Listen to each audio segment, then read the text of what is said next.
Hello and welcome to another video from Ward Antiques. I'm Paul and wanted to do a video today just to sort of have a general chat, and the main reason for it is to see whether you can actually still make money being an antiques dealer.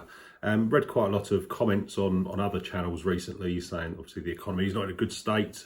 Filming this in October 2020 in the UK, so obviously there has been quite a few challenges this year, what with the coronavirus and the general economy, and obviously people are wondering, are people still spending money on antiques or not? So I thought I'd take a look at what we're doing. We are still selling quite a lot as well. If you checked out my last video, I'm actually sort of focusing a little bit more on sort of the medium to higher range items now, purely because I still work full time, so it actually makes a lot more time management sense for me to sell less with a higher margin, but to show us sort of show you my story so far as well. So I started about a year ago, bought one piece of Wedgwood Jasper ware, and it's kind of snowballed from there. I buy most of my stuff from auctions, and over the year or so that I've been doing this, where I've actually done really well is buying job lots of items and then splitting them off and selling them individually. That's meant obviously it is a lot of work, which now that the kids are back at school I can actually dedicate a little bit more time to. Probably my favourite bit of actually doing this is the buying and selling part, so I want to sort of start doing a little bit more volume than I have been doing as well. So what I did today, I've had a look through the stuff that I bought earlier in the year. Obviously with the UK lockdown there wasn't any auctions happening. They've now all opened up again, so obviously that side of the stock's going to come back through, so I can start doing that volume again.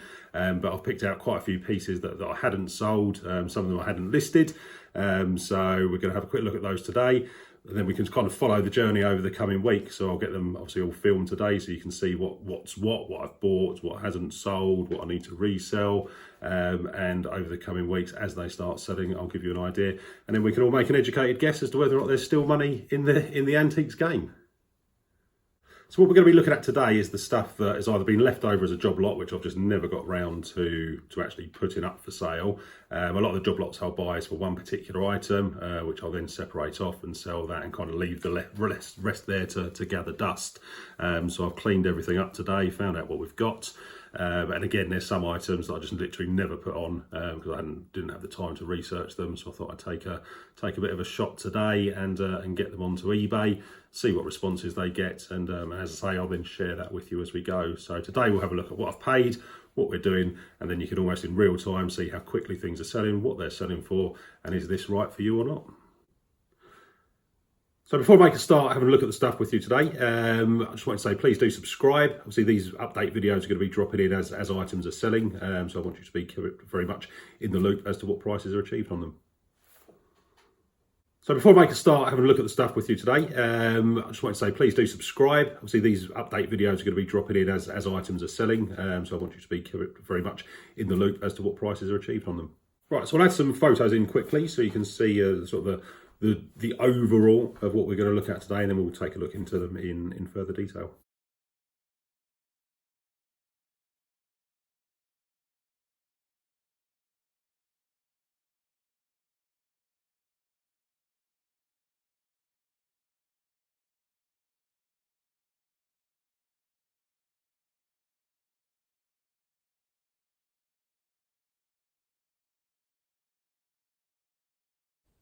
Right, so firstly we've got this 22-piece Japanese Satsuma tea set. Actually bought this back in January, and with the intention of sort of doing a little bit more research, thinking I'd found the missing piece of history.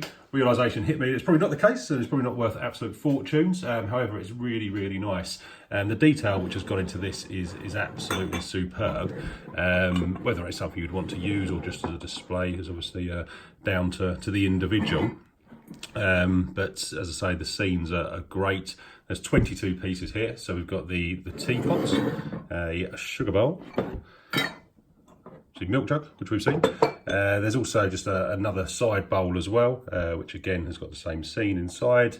And we have 6 teacups and 6 saucers, again with the detail.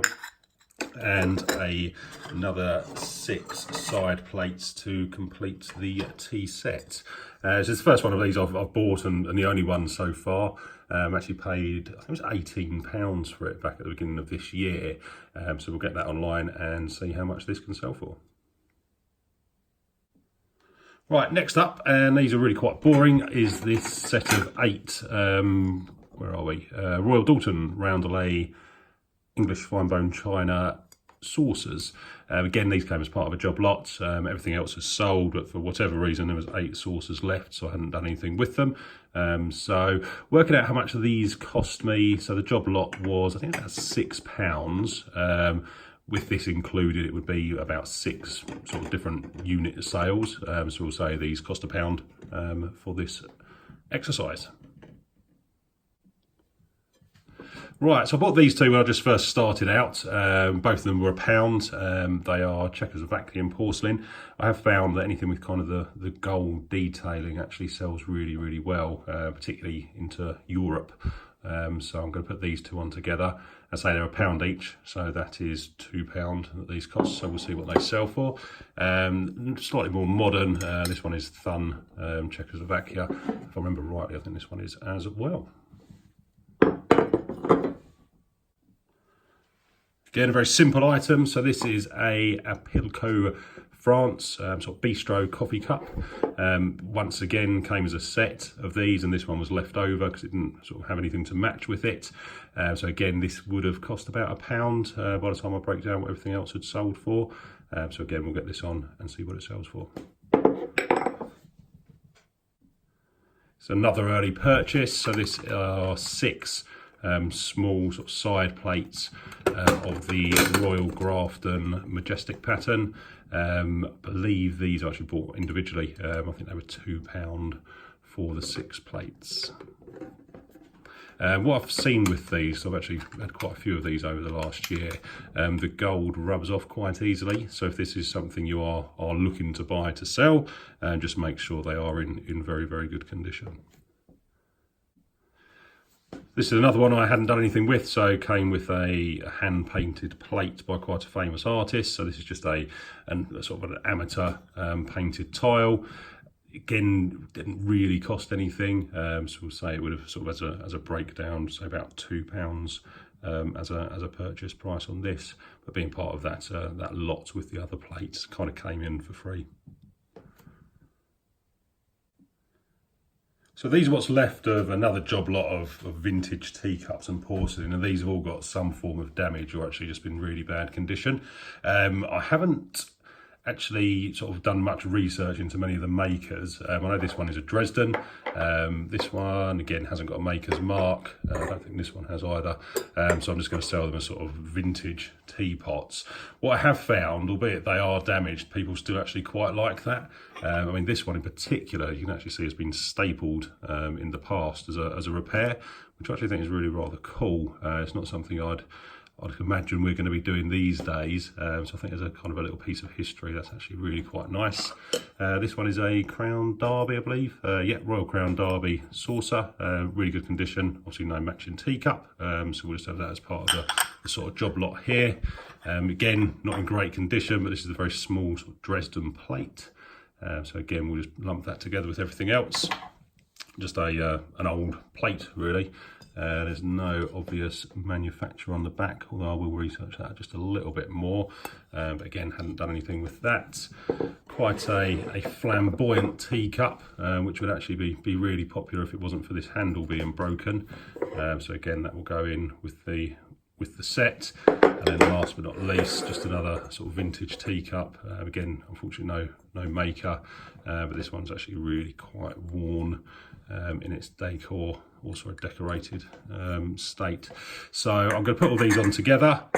Again, working out how much they would have cost. I bought a box of vintage sort of teacups and vases and the like, so that has certainly actually made money since I've sold them all. So effectively these are not costing anything. If I look at what I paid for the box and how many we'd sold, I'd say as a separate lot, this would probably be about £5 or maybe £10. So let's go halfway. So I'll say this costs £7.50.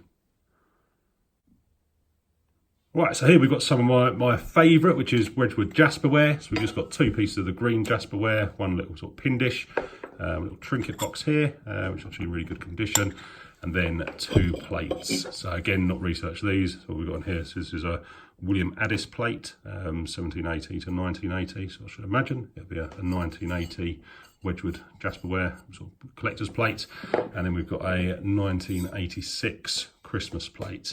What I've found with Jasperware, unless you've got something quite sort of rare or unusual, individually it doesn't actually achieve hardly anything.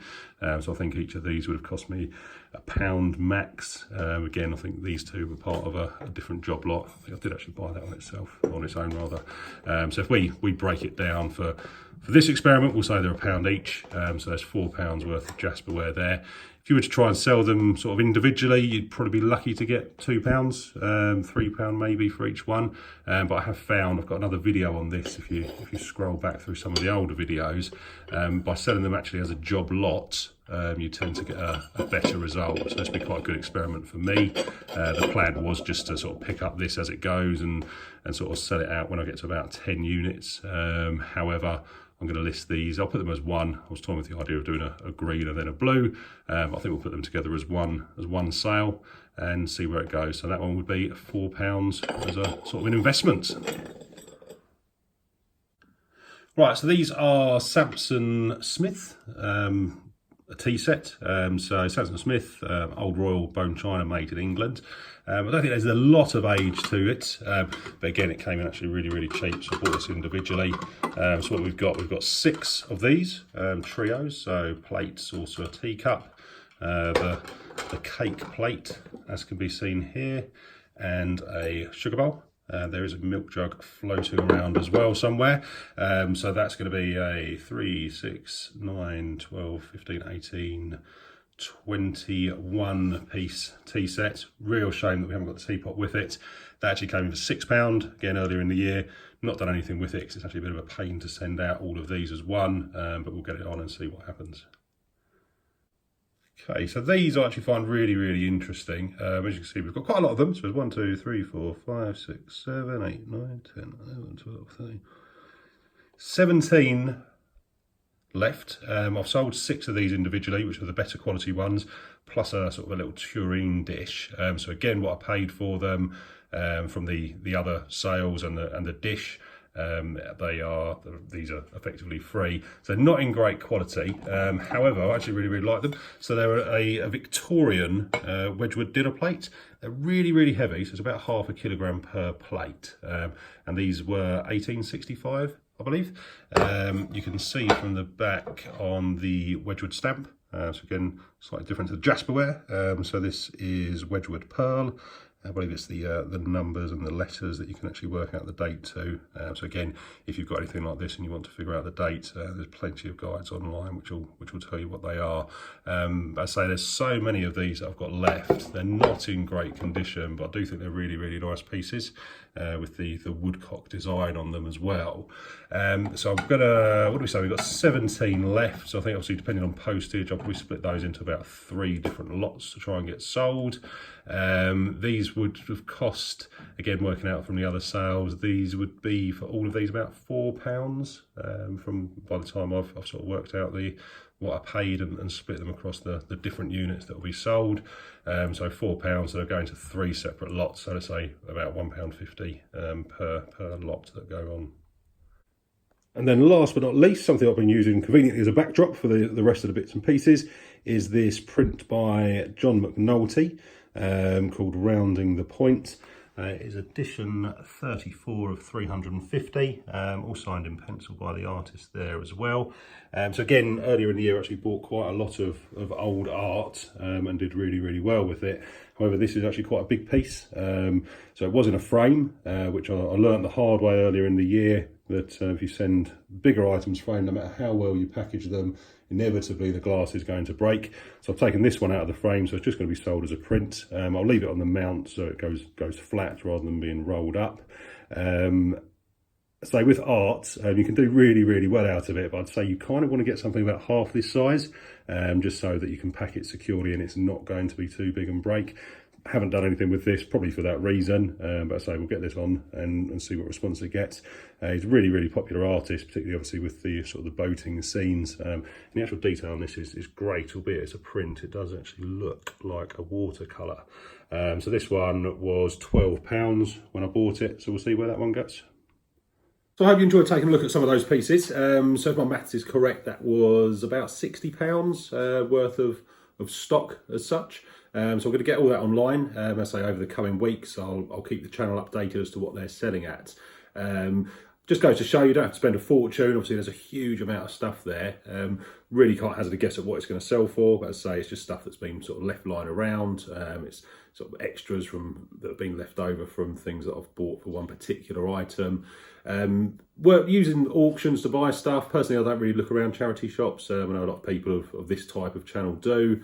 The auction works really, really well. Started out certainly buying the bigger boxes and splitting those off has worked really, really positively. But I say it is just a lot of work.